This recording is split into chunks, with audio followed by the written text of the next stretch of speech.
Olympics host cities for 2030 and 2034. In 2030, they're heading to the French Alps, and in 2034, they're going back to Salt Lake City, Utah. So the host cities for the next decade are now set. So we're in 2024, obviously in Paris right now. They're going to Milan and Cortina, Italy in 2026 for the Winter Games. They're coming to Los Angeles in 2028. And then 2030, obviously, is French Alps, like we just said. 2032 Summer Games are going to be in Brisbane, Australia. And then 2034, back to America, back to Salt Lake City for the Winter Games again. Uh, it sounds like Salt Lake City is not going to have to like build many new structures. They're already going to be upgrading the arena for hockey as it is right now anyway because they got the new expansion team. Then you got like all those other things, the bobsleigh track, and all the other things they do, the mountains. They have all that already kind of in place, and they're being utilized for the most part. So um it actually it like from the Olympics committee like perspective, I think it kind of makes sense to go back to Salt Lake City because you don't have to build quite as much infrastructure as well to handle this. So I've got a question for you, Vince, yeah. and I think I proposed it on Saturday night with Sam as well too. But do you think Salt Lake City is gonna be a little laxed on their alcohol rules when the Olympics come around the corner? I think You're gonna they tell Irish yeah. people Yeah, that they yeah. can't have a So beer? yeah, you can't go buy a beer on a Sunday. Yeah, You know what? I would have to think so. I think that they would probably at least like in the Olympic like at least in Salt Lake City or at least at the Olympic venues, they might put in special exemptions for, the month of February in 2024 or 2034, excuse me. Um Yeah, so a good question from my dad for Brisbane. He said our summer or theirs because they're in the southern hemisphere. right. Uh, Yeah. the last time they were in Sydney in 2000, they started the Olympics in September, so it was kind of like a spring Olympics kind of for Mhm. them. Like right as we were heading into fall, they were heading into spring, and so that's kind of how they got around it that time. And I would imagine they'll probably do something similar there. Yeah. Um, I mean, I think about Qatar hosting the World Cup in in December and November because it was too damn hot any other time to host it. And so I mean they can play around with the calendar a little bit to make it work. Maybe they have an October Olympics, a Summer Olympics in October. Who knows? Could be interesting. I don't know when exactly they're gonna set the calendar for that. That's 2032, so they got some time to figure that out. Um, All right, let's move on. Women's soccer. The women get the win against Zambia 3-0.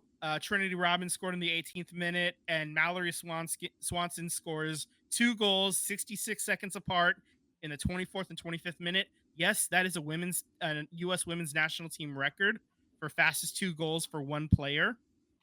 And the previous record was Carly Lloyd in 2015 World Cup. She scored like 2 minutes and 14 seconds apart.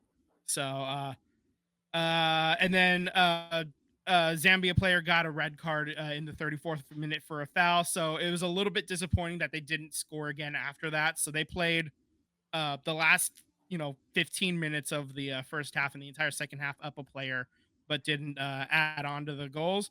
Um, yeah, they and then they go and play Germany. They get the win 4-1. Sophia Smith 10 minutes in off a cross from Rodman. It was a sick cross too. And then Gavin 22nd minute for Germany from deep.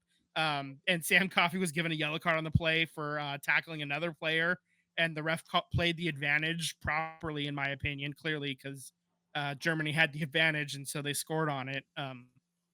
But then, so the game was tied 1-1 at that point. Mallory Swanson scores again off of a goal kick save from Sophia Smith rockets a shot. Goalkeeper saves it, but it didn't catch it. It was loose. And then Mal Swanson cleans up the loose change. Sophia Smith again in the 44th minute, That right was a before they go pretty to goal. halftime. It was off of a deflection. It hit the post and it just kind of spun into the net. Oh, gorgeous. And then substitution time, Lynn Williams in the 89th minute. She gets a goal from the left and goes far side. And everybody's so stoked for her to get that. Lynn Williams, her story is kind of wild if you take a deeper dive into that. They will be playing Australia on Wednesday morning, and they already clinched their spot in the knockout stage of the tournament. They're looking good. It's kind of funny. Germany was moved up to number 4 in the FIFA rankings, and US was moved down to number 5 before the World Cup started.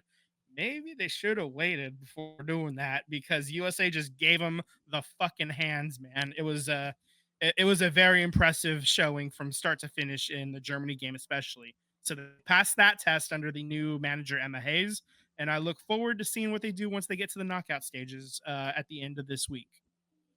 All right, let's talk basketball. Somebody else go. I'm out of breath. USA men beat Serbia 110-84 on Sunday. Man, Kevin Durant is just something crazy, right? He's that guy's gonna be special in the league one of these days. I mark my word yeah, on it. He might be good. He might be good one day. It's amazing when he plays in a system and with players that, complement his play style. Oh, I know, right? Yeah. He should The coach that probably knows go what to the to- Brooklyn Nets. A coach that knows what to do with him. Yeah, Amazing. he had 14 points coming off the bench, 8 for 8. Him and LeBron were literally competing to see who would miss first because they both went 8 for 8 in the first. Nuclear, both of them. I mean, insane. I mean, between the two of them, I kind of feel like, look, I know Steph Curry isn't scoring a lot of points, and we're not seeing what we're accustomed with Steph Curry, but if you really watch those games and you deep dive into it, Steph Curry is a pest on the offensive side for the opposing teams, and it's a lot of attention that's leading all the other guys to be open. So while Steph may not be getting the points, I promise you he is being more of a bigger help than what you're seeing as far as the box scores go. But anyways, next game will be on Wednesday against South Sudan, who, by the way, they just became a country 11 years ago, and they got their first Olympic win ever. So congratulations to South Sudan. They beat Puerto Rico. And then on Saturday, USA men's will be finishing up their pool here against Puerto Rico. So looking good. They already have 2 points tied with South Sudan. So let's see what Wednesday happens. You get a point for losing, by the way, in basketball. I don't know if you guys knew this in the Olympic Games. So, which I thought was kind of odd, but weird. But so as it stands, it's South Sudan and USA with 2 points, and then Puerto Rico and Serbia with 1 point. The women played today, their first real game here against Japan. There was a fan who was rooting for Japan, who had a wonderful sign that says that you're going to need Caitlin Clark to beat our team. That did not come to fruition. USA beat Japan 102-76. Was not as close as the score might indicate. I watched that game. Holy hell. Brittany Griner is 6'8". Okay. Mhm. She looked like she was 8 foot tall. No offense to the Japanese women or anything, but dear Lord, she was massive compared to everybody on the Japanese team. Mhm. Like, I thought Kelsey Plum looked super short to me, and I was like, wow, I thought she was a lot taller. She's apparently 5'8", and it was just a parody of seeing Kelsey Plum next to Brittany Griner, and it was absurdness. Kelsey Plum's 5'8"? She's 5'8". I thought she was a lot taller. She was like 6 foot. That's what I thought too. I thought she was a taller person. I literally Googled it at my lunch break just to make sure, because I was like, this doesn't seem right. Yeah. So women's, they'll be playing their next game on Thursday versus Belgium, and then Sunday versus Germany to finish up their pool as well. Honestly, the disparity between men's basketball is nowhere even close in women's. Women are going to absolutely dominate this, and they haven't, and they should. I don't think have they ever lost a game. I mean, they haven't lost in 8 Olympics or something like that. They're gonna walk to the gold medal, as long as they don't trip on their own feet. Yeah, that's the only thing. The only team that can stop them is them. So we'll see how that goes for them. They should handle business, and everybody expects them to win gold, and they better. Yeah, at this point, you have no choice here. No cheating advantages like Canada here. Yeah, who is having a drone scandal. Oh my God, this is really bad. They're So they caught one of the assistant coaches flying a drone over the opponent's practice, and then it comes out that Team Canada's coaches have been doing this for fucking years. Did they? And Did they're they also get? affiliated with the New England I Patriots. was gonna say, did they get him from the Patriot staff? Jesus, I guess not. I don't know, man. Like it. So they've banned their head coach Bev Priestman and 2 staffers from all football competitions for 12 months. That was FIFA that did that. Also, Canada has been assessed a 6-point deduction. So that means after winning their first 2 games in group stage, they're currently sitting at 0 points. They are the defending gold medal champions too from the last Olympics. So this is huge. This is a team that was expected to make a lot of noise, and right now Well, they they're did like make a lot of Well, they noise. are making a lot of noise. Yeah, It's they're just making the a ton wrong of making a time. lot. It's just the Yeah, wrong yeah. time. Drones are noisy. Can you hear that? Like it's.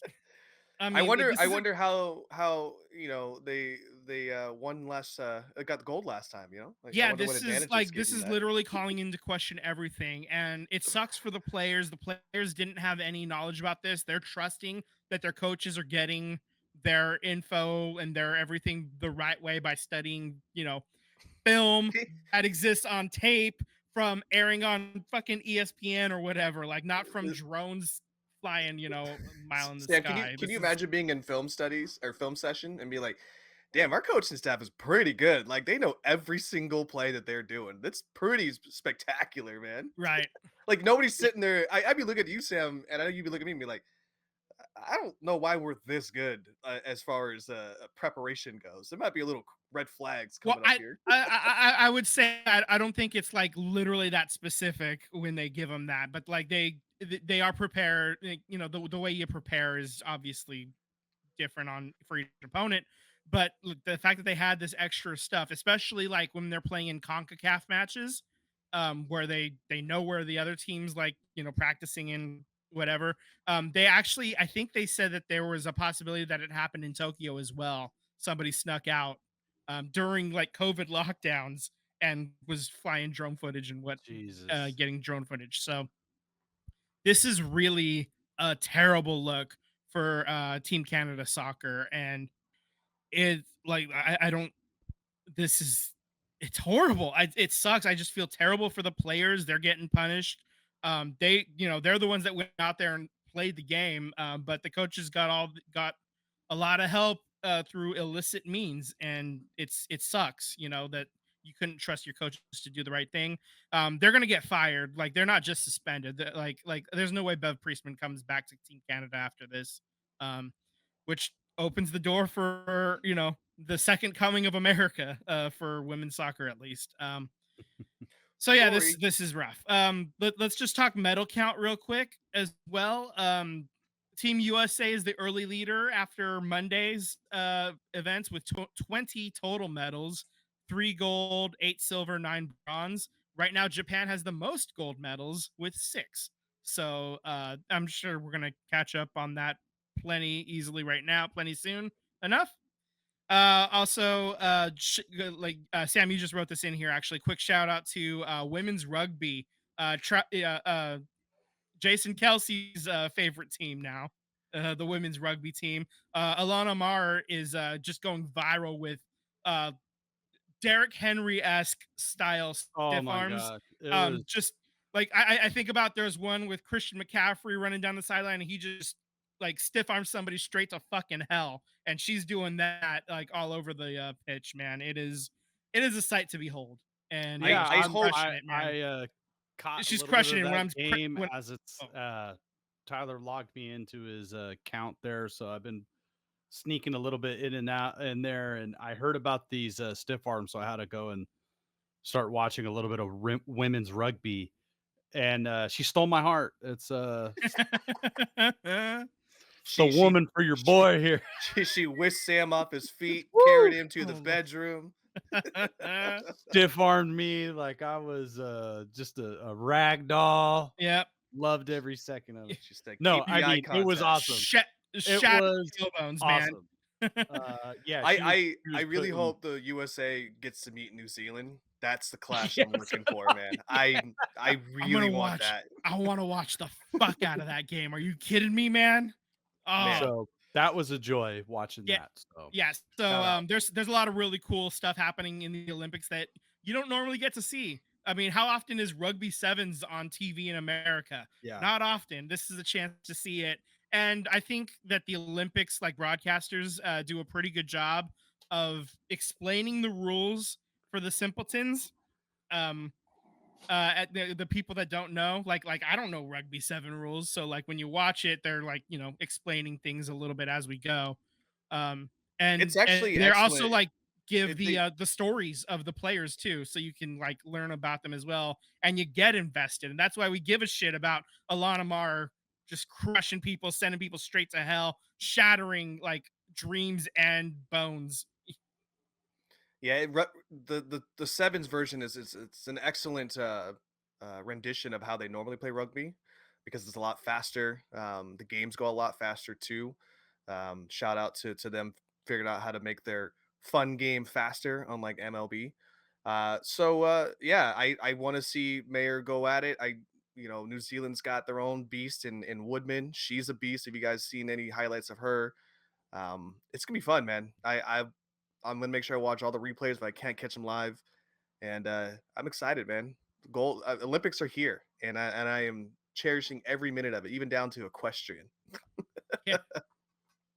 except for that one monster. Yeah, except for that one. Yeah, Oh, the beach Swedish volley. fuck, No, or the no, Netherlands he's fuck. yeah.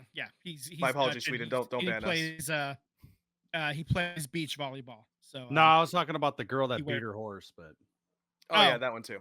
Well, Yeah, she's that not even one too. there. She got no, she's not- banned. Yeah.